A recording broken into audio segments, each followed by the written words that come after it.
میری دوست کی موت ہوئی تو اسے دلہن بنایا گیا کیونکہ گاؤں میں عجیب رواج تھا۔ جیسے ہی کنواری لڑکی کی موت ہوتی اسے دلہن کا لباس پہنایا جاتا۔ میں اپنی دوست کو دلہن بنانے لگی تو اس نے میرے کان میں سرگوشی کی، جسے سن کر میرا سر چکرا کر رہ گیا کیونکہ وہ تو آج ہمارا اس گھر میں پہلا دن تھا۔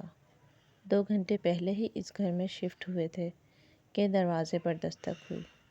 میں نے دروازہ کھولا تو سامنے ایک انجان لڑکی کو دیکھ کر مجھے بہت حیرت ہوئی۔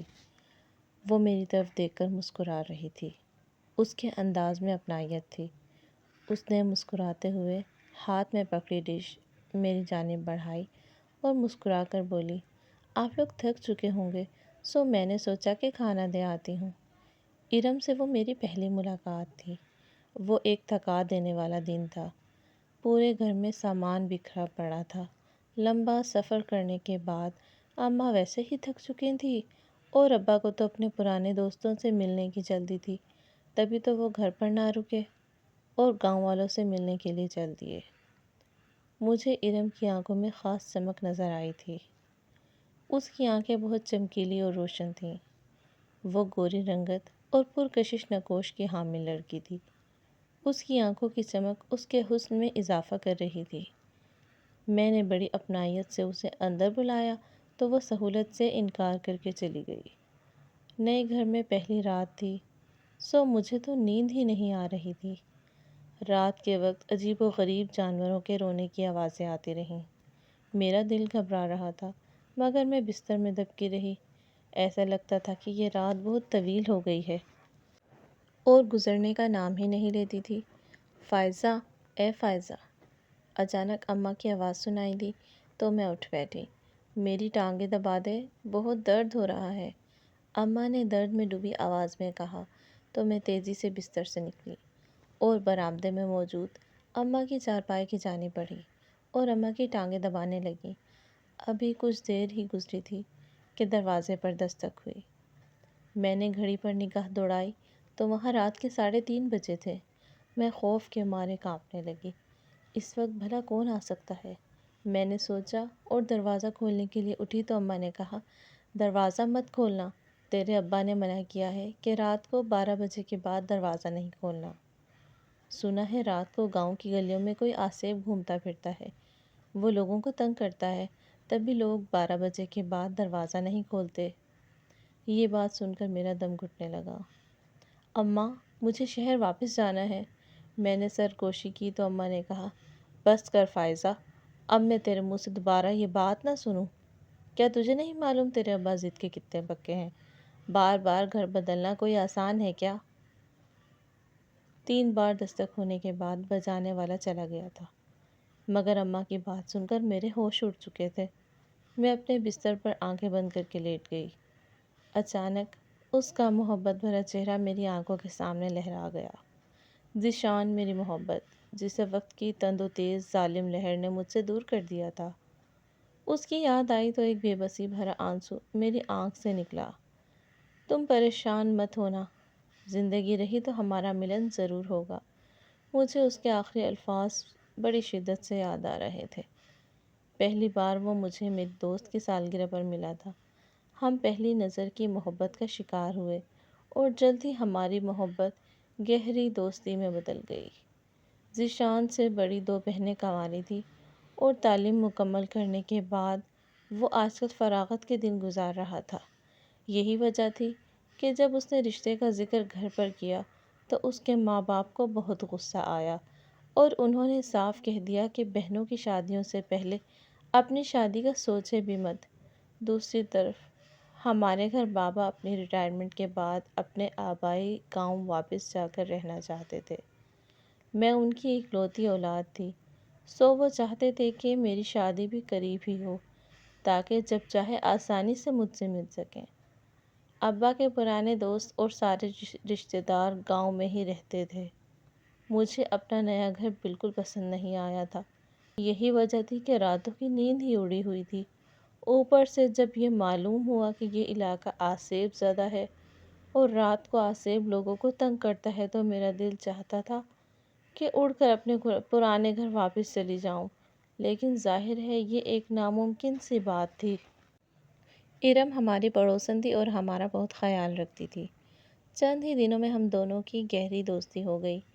ایک دن میں نے اس سے سوال کیا، کیا واقعی گاؤں میں کوئی آسیب ہے جو رات کے وقت لوگوں کو تنگ کرتا ہے؟ ارم نے ڈھنڈیاں بھری اور کہنے لگی، ہاں تم نے بالکل ٹھیک سنا ہے، لیکن اس کہانی کو رہنے دو، پھر کسی دن سنا دوں گی۔ اس کے لہجے میں غم کی پرچھائی تھی۔ مجھے تجسس نے گھیر لیا اور میں نے اس سے کہا، نہیں تم مجھے پوری کہانی سناؤ، میں جاننا چاہتی ہوں کہ آخر وہ آسیب کیا ہے جس سے گاؤں کے لوگ ڈر جاتے ہیں۔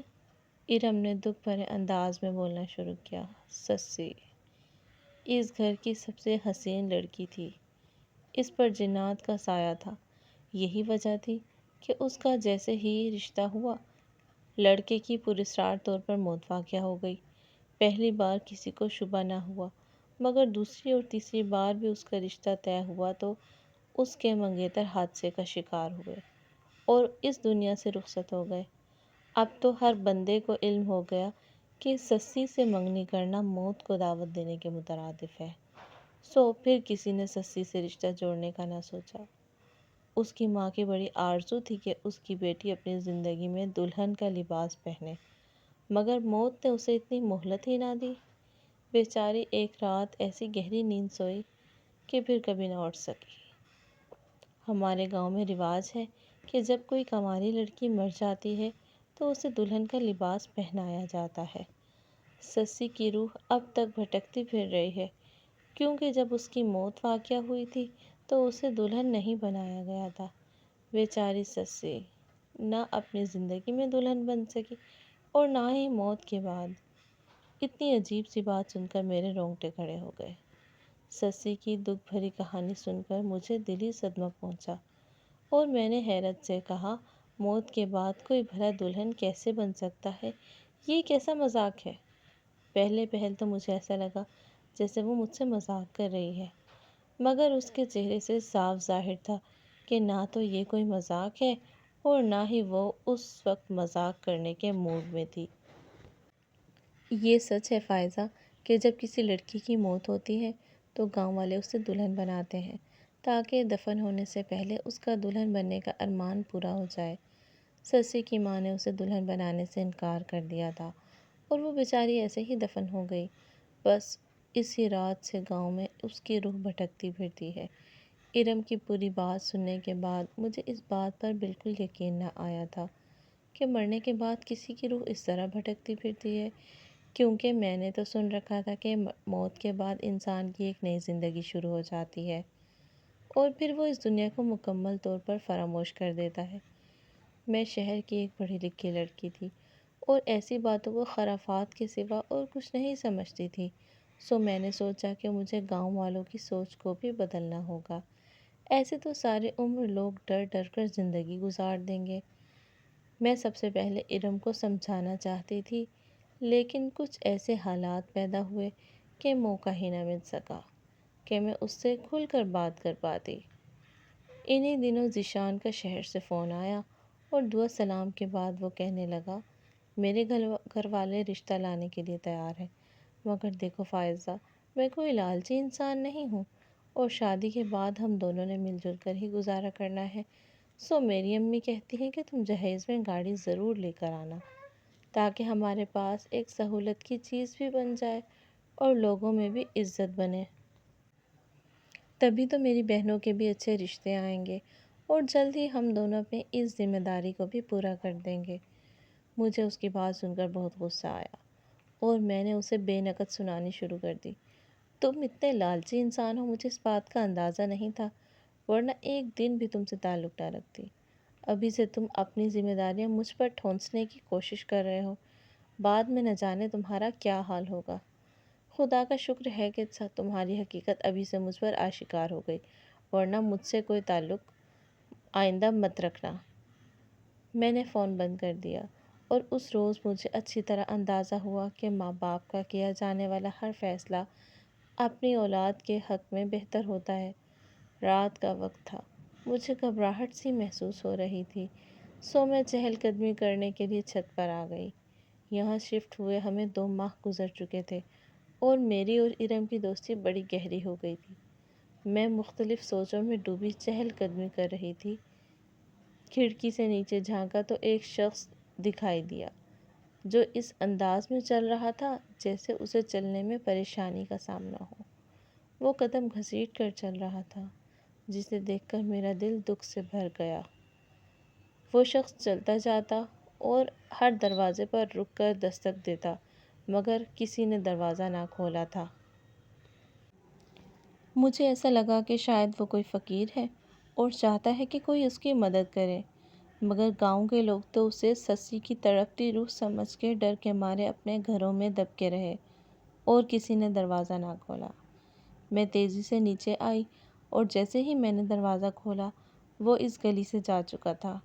میں آج گاؤں والوں کے سامنے ہر صورت اس راز سے پردہ اٹھانا چاہتی تھی کہ ہر رات دروازہ بجانے والی سسی کی روح نہیں بلکہ وہ فقیر ہے جو ہر رات نہ جانے کہاں سے آتا ہے اور کہاں چلا جاتا ہے۔ وہ شاید گونگا تھا، نہ کوئی صدا لگاتا اور نہ ہی سوال بلند کیا کرتا تھا۔ وہ تو چپ چاپ آتا اور خاموشی سے ہی واپس چلا جاتا۔ اس روز ابا کسی دوست کی عیادت کے لیے شہر گئے ہوئے تھے اور میں نے اماں کے کمرے میں جھانکا تو وہ بے خبر سو رہی تھی۔ سو میں اپنے کمرے میں آ گئی لیکن پوری رات بے چین ہی رہی۔ میرا دل چاہتا تھا کہ جلد از جلد ارم کو اس صورتحال سے آگاہ کروں اور میں صبح فرصت ملتے ہی اس کے گھر چلی آئی۔ دروازے پر ہی مجھے ارم کی امی مل گئیں۔ ان کی آنکھیں سوجی ہوئی تھیں اور چہرے پر سوگواریت سی طاری تھی۔ میں نے ان سے سوال کیا، کیا بات ہے خالہ، سب خیر تو ہے نا؟ وہ تو جیسے کسی ہمدرد کی تلاش میں ہی تھیں۔ میرے سوال کا جواب دینے کے بجائے پھوٹ پھوٹ کے رونا شروع ہو گئی اور بولیں، رات سے ارم کو بڑا تیز بخار ہے۔ تو جانتی ہے کہ 3 بچوں کی موت کے بعد میری یہ بیٹی کتنی مرادوں کے بعد پیدا ہوئی تھی۔ اس کو تو ذرا سی گرم ہوا بھی لگے تو میرا دل کانپ جاتا ہے، مگر اب بخار ہے کہ اس کی جان ہی نہیں چھوڑ رہا ہے۔ میں جلدی سے آگے بڑھی اور خالہ کو گلے لگا کر کہنے لگی، پریشان مت ہو خالہ، ارم جلد ہی ٹھیک ہو جائے گی۔ پچھلے ہفتے مجھے بھی بخار ہوا تھا تو ابا مجھے گاؤں کے ایک حکیم کے پاس لے گئے تھے۔ انہوں نے ایسی دوا دی کہ آرام آ گیا۔ میری بات سن کر خالہ نے اپنے آنسو صاف کیے اور کہنے لگی، میں بھی تیرے سامنے اپنا غم لے کر بیٹھ گئی۔ اندر آ جا، ارم کے پاس کچھ دیر بیٹھ جائے گی تو اس کا بھی دل بہل جائے گا۔ میں نے ارم کے کمرے میں قدم رکھا تو اس کا کمزور چہرہ دیکھ کر حیران رہ گئی کیونکہ وہ تو سوکھ کر کانٹا بن چکی تھی۔ اچانک تمہیں کیا ہو گیا ہے؟ ابھی 2 دن پہلے تو تم بالکل ٹھیک تھیں۔ میں نے تعجب سے کہا تو وہ پھیکی سی مسکراہٹ کے ساتھ بولی، فائزہ، مجھے تو ایسا لگتا ہے کہ میرا آخری وقت قریب آ گیا ہے۔ دل پر عجیب سا بوجھ رہتا ہے۔ اس کی بات سن کر میں گھبرا گئی مگر پھر جلد ہی خود کو سنبھالتے ہوئے اسے بہلانے کے لیے ادھر ادھر کی باتیں کرنے لگی۔ میں چاہنے کے باوجود بھی اسے رات کو نظر آنے والے فقیر کے بارے میں کوئی بات نہ کہہ پائی تھی۔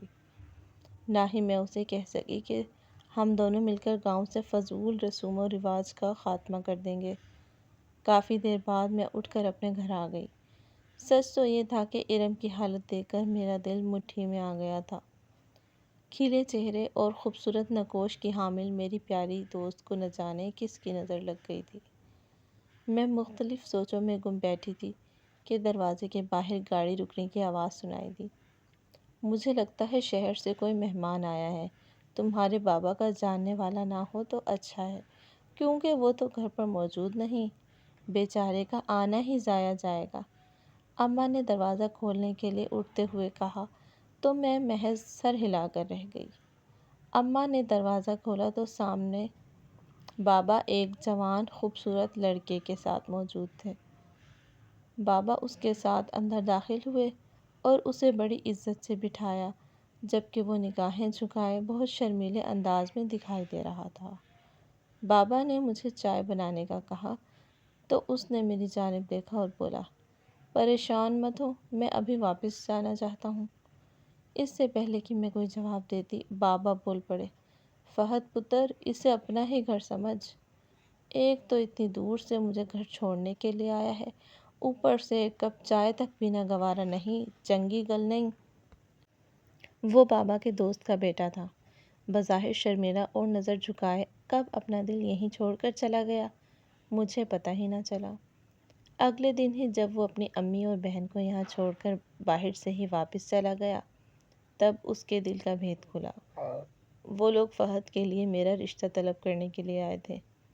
مجھے بہت حیرت ہوئی اور ساتھ ہی میرا دل خوشی سے بھر گیا، کیونکہ میں تو ویسے بھی شہر میں رہنا چاہتی تھی۔